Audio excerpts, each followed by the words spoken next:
Hi, everybody. I'm Adam Abbott. Happy day to you all. Today's work is a much bigger job than self-healing or healing of the body. Today's work is how did I create this government situation and how do I heal it? Now, I'm afraid we're going to have to use the word we because this has been a group effort. We together have created this very sick government that we have in America. And only we together, through doing these individual things I'm going to talk about, can heal it, can fix it, can cure it. Number one, why did this happen? How did we create this? We need to figure out what we did or what we thought or what we're doing to create and perpetuate this situation, and without getting lost on the situations. There are grave examples of blatant government corruption continuing in this country that hurt America every day. Corruption that's so easy to fix with one sentence of added legislation to any topic that it's occurring in. And the one example I like to use is the easiest one, the Medicare Part D legislation passed in 2006 under Republican-dominated Senate and Congress and President. Great idea to have drug coverage added to that health insurance. Bad idea what they did. They put a sentence in that says no negotiation of drug prices, which means that now for the cheapest medicine in the world, which is Synthroid, been around since the 1930s, the over-the-counter pay-out-of-pocket full retail price for the drug is $8. If you're on Medicare and you try to use your Medicare insurance to pay for the drug, the co-payment alone by itself is $20, which means Medicare is paying some outrageous price for it, maybe $60 retail for something that cost $8 retail with even no negotiation. Just walking up and having a script and paying for it out of pocket. That example can be easily cured by taking the sentence out that restricts Medicare from negotiating drug prices, which was done to benefit pharmaceutical companies. That's the cheapest medicine that it's occurring with. It occurs with medicines that cost much, much more. And another example is a medicine I do not know the name for, I can look it up, that has a price of over $400 for Medicare to buy from the pharmaceutical, yet other insurance companies, including our own VA administration, will pay only $40 for that same drug. That's hundreds and hundreds of percent, 1,000% over price gouging. And this is occurring on every single medication, and that's why Medicare is having to lose money, is so that these pharmaceutical companies can be overpaid for medicine. And we can cure that one really, really easy, but it would take a group effort, writing letters, emails, phone calls, and you cannot blame one side or another. Yes, the Republicans pushed it through and got it done and all left Congress immediately to receive multi-million-dollar salaries from the pharmaceutical companies, and it's all documented in college textbooks and referenced articles from institutions of higher learning. These are not fake news. This is true, actual fact that can be documented, and these people have never been held accountable or responsible for being traitors to the United States of America, for actually causing people death because they can't afford their medicines. Thank you, Congress, and thank you, senators, for being the true traitors against the American people for decades. Because when the Democrats came in under Obama and controlled both houses, they didn't fix it. Hillary was aware of the problem.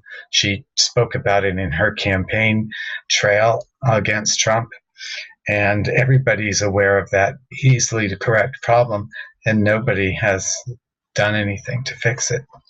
There might be some legislation written already to fix it. I don't know, but nobody's talking about it. Nobody's passing it. It's very easy to do. And everybody in America would agree that this is not a partisan issue. This is an issue about fiscal and financial intelligence and fair competition in the market for the biggest insurer in America, having their hands tied, not being able to negotiate prices at the benefit of one industry and against the American people, causing them death. So the same thing needs to be done to our legislators unless they're going to move their asses and get things done. But here I am going off on a tangent. That's not going to cure the underlying situation, which is the complete illness and sickness of our government and the way that they're operating. Those circumstances wouldn't exist. They would be fixed immediately, if not ever occurring to begin with, if we had not created this sick system. Well, it's a good system, but if we had not created the sickness that is allowed to thrive within it. So why and how did we do this, and how do we fix it? How do we fix our government? Well, I know some things not to do. First thing not to do is to constantly slander the people or the parties or the entities involved in the political spectrum, the ones we see on TV all the time. So we have to stop talking trash. We have to stop name calling. We have to stop jumping right away to accusations and start internalizing each and every actor that we see before us as a part of ourself. So when the Trump comes to his Twitter and says something very outrageous, we need to bring that inside of ourselves and say, why did I just do that? Why did I create this figure, this thing, this person, this appearance of ridiculousness in the world? Why did I need to shame our entire country in front of the whole world on a daily basis with outrageous comments and behavior? Why did I call for a leader that would do nothing but divide and separate us and accuse over half of the people of the United States of being of bad people, of being criminals, of liking crime, of any and every bad thing you can possibly say about anybody? We have a leader that goes around and says that is at least half the country that is that doing that, by saying, oh, Democrats this, Democrats that. And then we do the same thing back. We say Republicans this, Republicans that. Meanwhile, the majority of the people in either one of those political parties and in the in-between independents that have varying, right and left weighted balances to their thinking in the political spectrum, the majority of them are like you and I.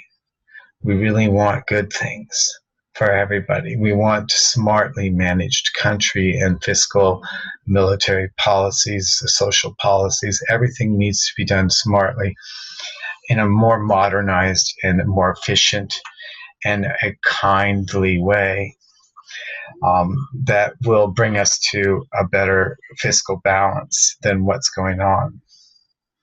Almost the majority of all of us want that.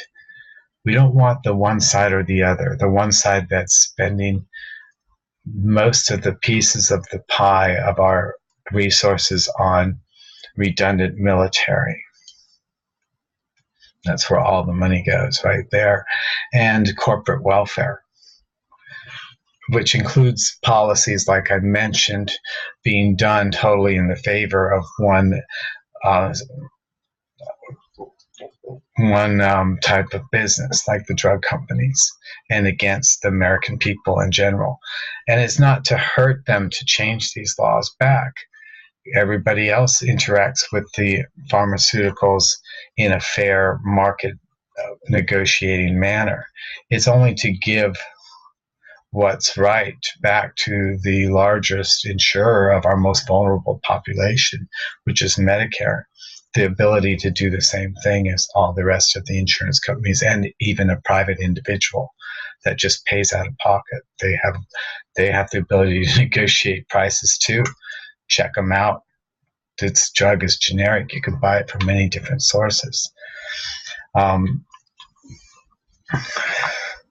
So how are we going to heal what we've created? Why have we created this government that has been full of corruption probably since it was formed? There's always been parties with private interests ahead of the American people, which is not the way it was designed. It was designed for the American people to be self-governed, not to have our government sell out to one business interest over the American people or several business interests over the American people with this excuse that we make these businesses powerful, it helps America. No, the businesses will be powerful under our normal guidelines that everybody else has to follow, from individuals to small businesses to big corporations. The big corporate money has been able to influence our government through huge payoffs.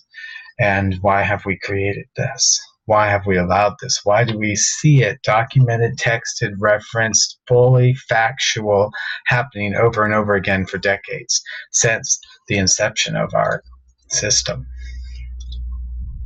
And why are we allowing it? So I'm trying to internalize all of this so that I can take responsibility, and therefore I'll be able to give it to my higher self.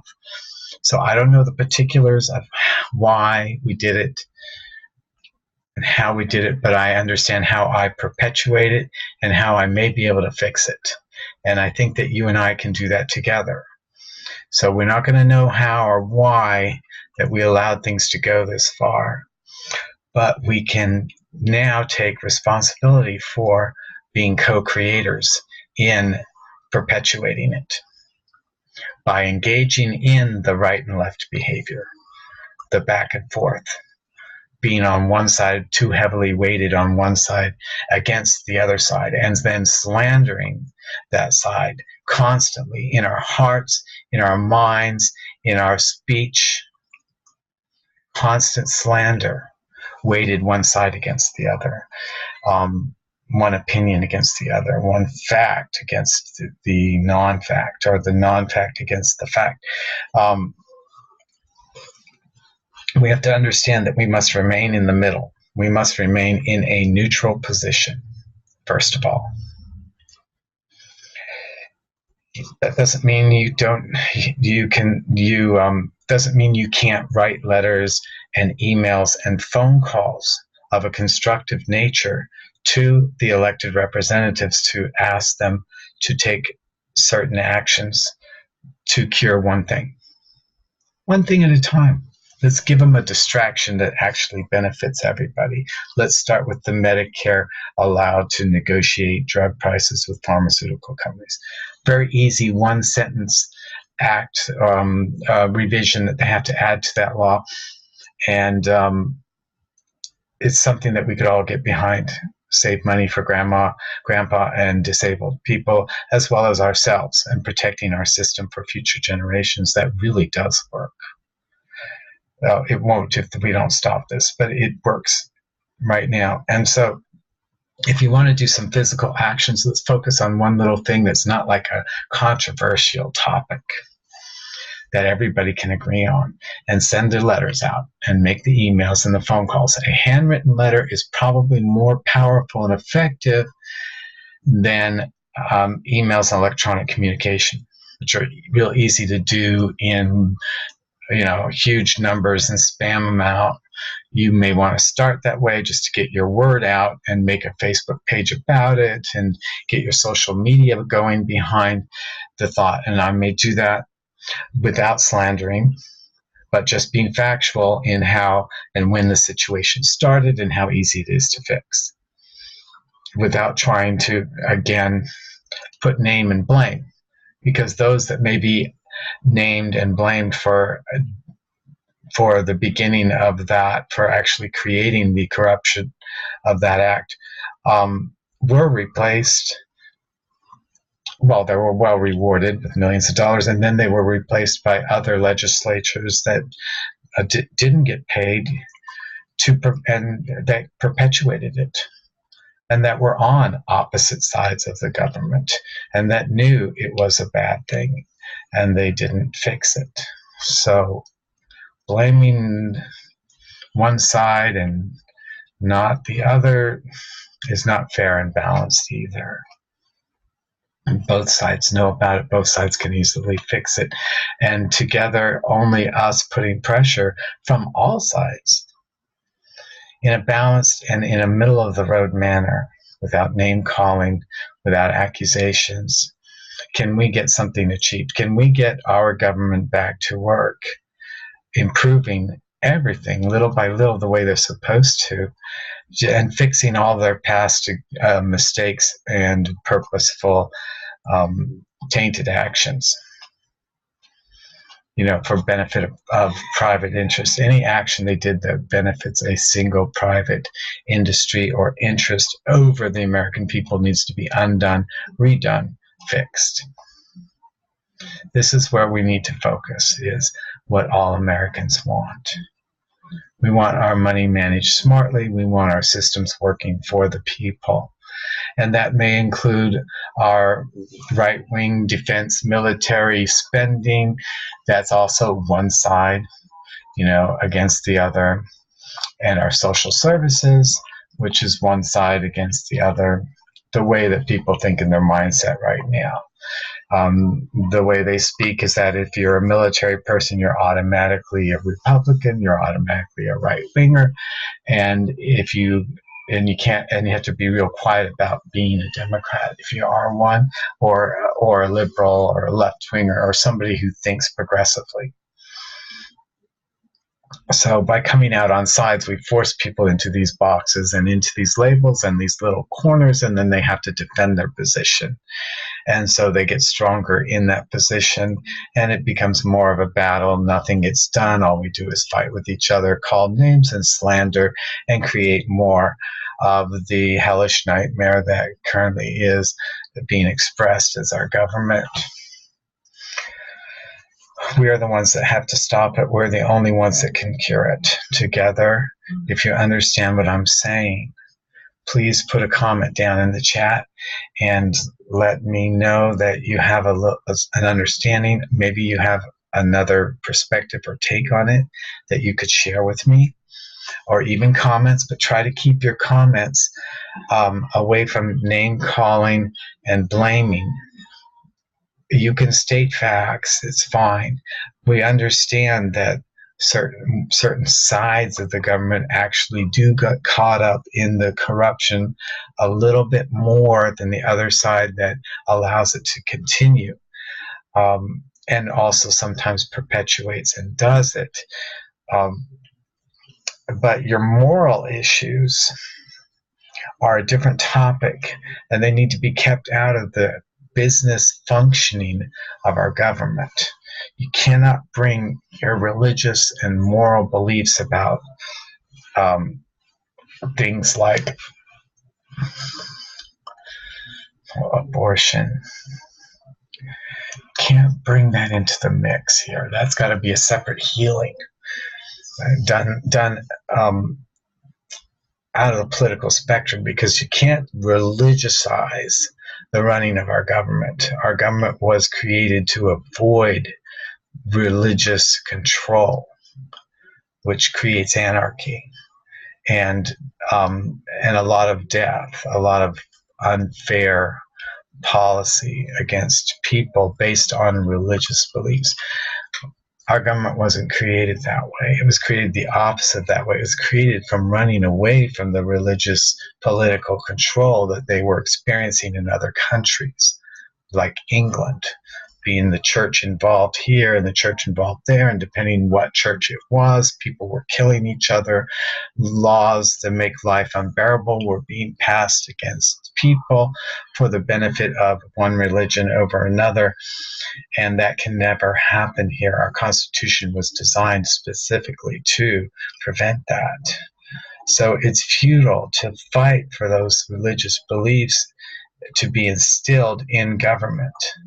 If you would like to have some kind of improvement in our morality, in our government, focus on the attributes that you'd like to see embedded back into our society, into our government. Attributes like kindness, attributes like respect, how about willing to listen to one another and to actually hear and understand and find a middle path of agreement with one another.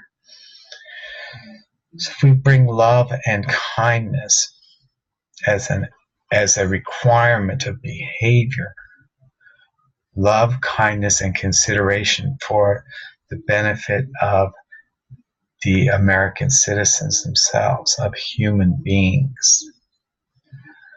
Not, oh, I'm a taxpayer and I want this and I want that because it's my tax money.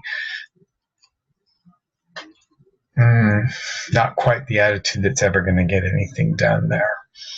We have a pool of money. Taxes come from all different sources, not just your income tax, which most people don't pay in our current income situation because they're far below the taxable amount, living and struggling every day. But they pay a lot of taxes other ways through dozens of different taxes that are levied upon them in their purchasing in their daily lives. Gasoline, phone taxes, etc., property tax, sales tax. So everybody pays taxes. Don't worry that you're paying income tax. If you're in that higher level, consider yourself fortunate, although you are in the category that gets squeezed the most. And I do understand that, but don't be against the lower income ones that don't pay the income tax. It's not much. They're paying plenty of other taxes. And but we do understand your plight. Because when you're stuck in that middle section, not only are you paying higher taxes, you're paying the most for everything and not getting any of the benefits that those who just fall maybe a few $1,000s below you in income are getting so much more benefits that they're actually richer and have more access to necessities and things and college and education and stuff like that than your family will ever have because you make $10,000 more than them, or 20 or 30 or 40, even 60,000 more, and yet your expenses are higher and it costs you more to have the same quality of life. It costs you double to have the same quality of life as those who earn half as much as you. So I feel for you. I understand that you want your money to go where you want it to go. But the first thing that we can do together is to stop the corrupted waste of your money. And we have to join together. It can't be doctors fighting separately against insurance companies when the patient and the doctors all have the same goal: physical healing, well-being. The doctors and patients need to be together lobbying against what's going on with the insurance companies and with the pharmaceuticals. Why not the healthcare providers and the patients working directly together and saying, we're making the rules about healthcare over here. One of us is the patient, one of us is the doctor. Why should a non-medical third party financial profiteer be controlling our medical decisions? And why are we letting this happen? Because we're afraid we're not going to get a paycheck, so we're going to deny treatment? And the patient's just going to go along with whatever the doctor's allowed to do based upon not even calling the insurance, not even doing an appeal, not even doing some of the prior authorization work that has to be done by many, many staff members that physicians are forced to hire and keep on payroll, costing them so much money that most of them can't even afford their nice cars anymore. Most of them can't afford to keep their medical practices in business, constantly going bankrupt or moving from one company to another to practice medicine. And we think they're rich and benefiting off of us. No, doctors are barely surviving. And the patients too. And if they were to just work together towards the efficient running of our system, towards the efficient disbursement of funds through an intelligent manner without the political corruption allowing the industry to unfairly benefit in the pharmaceuticals and in the third-party insurance companies, there's enough money for everything. And that's without taking anything back from the military, which is grossly overfunded and overspending on redundantly. I mean, who needs a Navy and a Marines when those two can be combined? And then you've got Coast Guard, you've got Army, Air Force, NSA, CIA, FBI, Marshals, state troopers, county sheriffs, city police, TSA, Homeland Security. A whole nother branch of military was created over that 9/11 fiasco. A whole nother branch of military with as much funding as the other branches, just created out of thin air overnight to take another huge piece of the pie away from public health and safety, transportation, infrastructure, to give to these paramilitary and military organizations over and over again, and being spread around the world with secret ops and special ops to interfere with other people's governments, bringing harshness and refugees situations to other people all over the world, including in our hemisphere. And then when those people come to seek asylum from their corrupt governments that we have put in place, we want to reject them. We don't want to help them. We want them to go back to that government that we put in there that kills them. And we don't take responsibility for it. So right now, I'm not asking anybody else to be blamed and take responsibility. I'm asking for myself to take responsibility for this being in existence. It wouldn't be here if my higher self did not know that it is required for us to do this change. Our higher selves brought these situations to us. That's why they're here. Because it needs changed within us on this level. And then we need to give it back to our higher self for final correction. So let's accept our responsibility in this game that we're playing, this political game. Each and every one of us accept and say, it is me. I created this. My higher self brought this situation to a situation of sickness and illness in order to get our attention so that we can raise it up with faith, knowing that it was created for a good reason, for positive change, for an awareness of who we all really are, which is co-creators in this world. We all have created this, and we all need to lift it up with faith back to our higher selves. And you can call that higher self God if you want, and make it a separate entity if you want, but it's us. It's we. And in ultimate expression, it's me.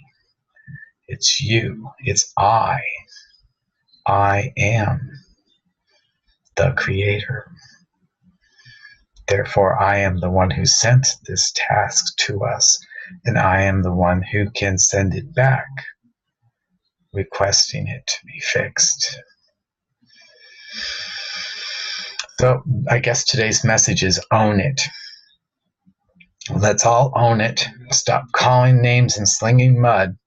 Let's own it together and cure it together. Together we can do this. I love you. Thumbs up. subscribe, bell for notifications, comments below. Thank you very much. And let's get this going now. I love you. Bye.